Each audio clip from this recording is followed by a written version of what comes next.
Il y a 4 ans, Tam O'Bran s'est lancé dans un pari un peu fou. Faire pousser du thé au pied des Highlands écossais. Je vais prendre cette feuille-là et laisser la nouvelle pousser.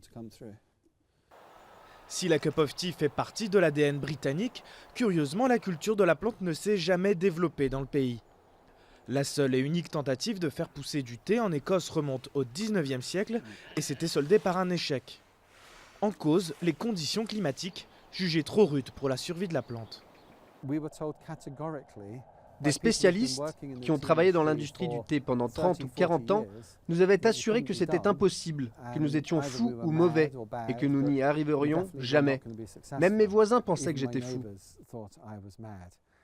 Agrochimiste de formation, Tam O'Bran a eu l'idée d'importer des arbres à thé depuis la Chine afin de les acclimater aux rudes températures écossaises dans son propre jardin à une centaine de kilomètres au nord d'Édimbourg.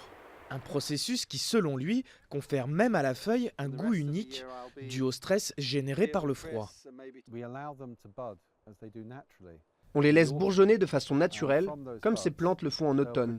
De ces bourgeons naissent de petites graines. Ces petites graines sont d'ores et déjà endurcies à la météo écossaise. Donc ces plantes, qui sont nées au pied de l'Himalaya et qui peuvent survivre à la neige, en deviennent même plus fortes. Depuis, 10 autres exploitants l'ont suivi dans cette aventure, tous réunis au sein d'une association.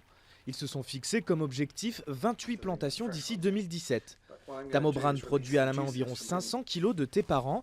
C'est peu, mais cela lui a déjà permis d'être repéré par des grandes marques de thé. Au point que sa production est déjà vendue pour les 4 prochaines années.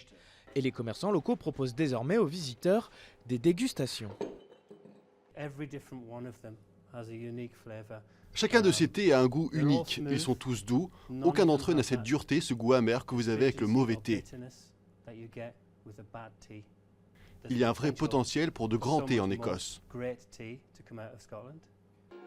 Si Tam O'Bran assure vouloir préserver une production artisanale, il souhaite désormais faire figurer l'Écosse sur la carte mondiale du thé. Un pari en passe d'être remporté. L'an dernier, il a reçu la médaille d'or au Salon du thé à Paris.